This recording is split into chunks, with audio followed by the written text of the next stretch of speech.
Chapter 5, Mishnah 1. Before measuring the 2,000 amos of a city's tehum, we need to establish the city's borders. A city's borders are always drawn as a perfect square or rectangle. If the borders do not actually have the shape, we adjust them so that they form one of these shapes. This, in effect, extends the city's borders, as the following Mishnah will explain. We now turn to the words of the Mishnah. How do we extend cities beyond their actual borders?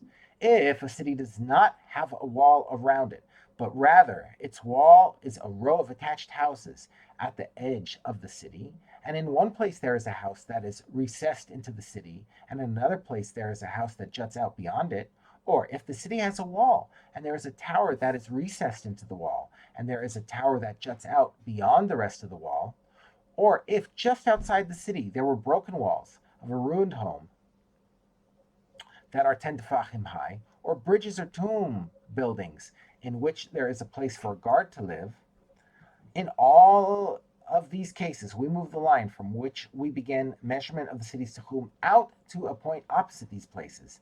That is, we extend the city's border to an imaginary line that runs from these places parallel to the city across that entire side of the city. This marks the new city border for purposes of measuring the tehum. If necessary, this is done on all four sides of the city. The Mishnah discusses a city that is not shaped like a square or rectangle at all. And if a city is shaped like a circle, we make it like a square tablet by drawing imaginary straight lines around it on all four sides, so that one gains the corners of the square drawn around the city, and the tehum is then measured from the edges of the square.